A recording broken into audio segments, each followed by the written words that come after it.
Okay, ನಮ್ಮೊಟ್ಟಿಗೆ ಮಂಜುಳಾ ಅಂತಿದ್ದಾರೆ, ಮೈಸೂರಿಂದ ಕರೆ ಮಾಡಿದ್ದಾರೆ. ಮಂಜುಳಾ ನಮಸ್ತೆ. ನಮಸ್ತೆ ಮೇಡಮ್. ಜೋರ ವರಮಹಾಲಕ್ಷ್ಮಿ ಹಬ್ಬ ಆಚರಣೆ? ಗುರುಜಿ ಹತ್ರ ಕೇಳ್ಬೇಕಿತ್ತು ಮೇಡಮ್.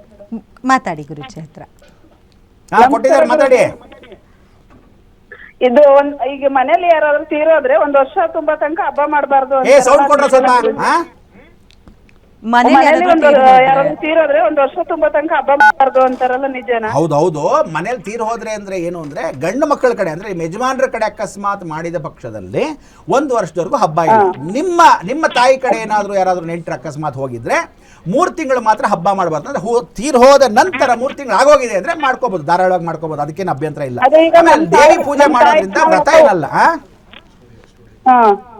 ಆದ್ರಿಂದ ವ್ರತ ಏನು ಅಂದ್ರೆ ಯಜಮಾನ್ರ ಕಡೆ ಆದ್ರೆ ಮಾತ್ರ 1 ವರ್ಷದ ಕಡೆ. ಈಗ ನಮ್ಮ ಯಜಮಾನ್ರು ದೊಡ್ಡಣ್ಣ ದೊಡ್ಡ ಮಾವ ಅವ್ರ ಕಡೆ ಹೋದ್ರು ಅಂತ ಆ ಥರದ್ದಿದ್ರೆ ಮಾತ್ರ ವಿಶೇಷ.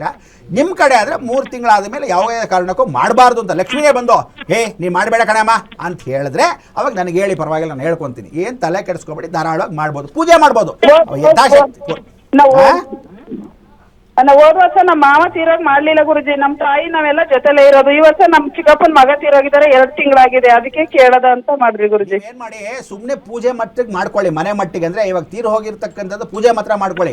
ಹಬ್ಬದ ಅಡಿಗೆ ಬೇಕಾದ್ರೆ ಎಲ್ಲ ತೆಗೊಂಡ್ಬಿಟ್ಟು ನಿಮ್ಮ ಮನೇಲಿ ಒಬ್ಬಟ್ಟು ಏನು ಮಾಡ್ಕೋಬೇಕಾಗಿಲ್ಲ. ಸುಮ್ಮನೆ ಅವತ್ತಿನ ದಿವಸ ಒಂದು ಶಾಸ್ತ್ರಕ್ಕೆ ಏನಾದ್ರು ಪೂಜೆ ಮಾಡ್ಕೊಳ್ಳೋದು, ದೇವ್ರಿಗೆ ಒಂದು ಫೋಟೋ ಮಾಡೋದು, ಕಲಶ ಎಲ್ಲ ಏನು ಬೇಡ, ಒಂದು ಫೋಟೋಗೆ ವರಮಹಾಲಕ್ಷ್ಮಿ ಫೋಟೋ ಇರುತ್ತೆ, ಆ ಫೋಟೋಗೆ ಹಾಕೊಂಡ್ರೆ ಏನು ಯೋಚನೆ ಇಲ್ಲ, ವ್ರತ ಅಲ್ಲ ಅದು.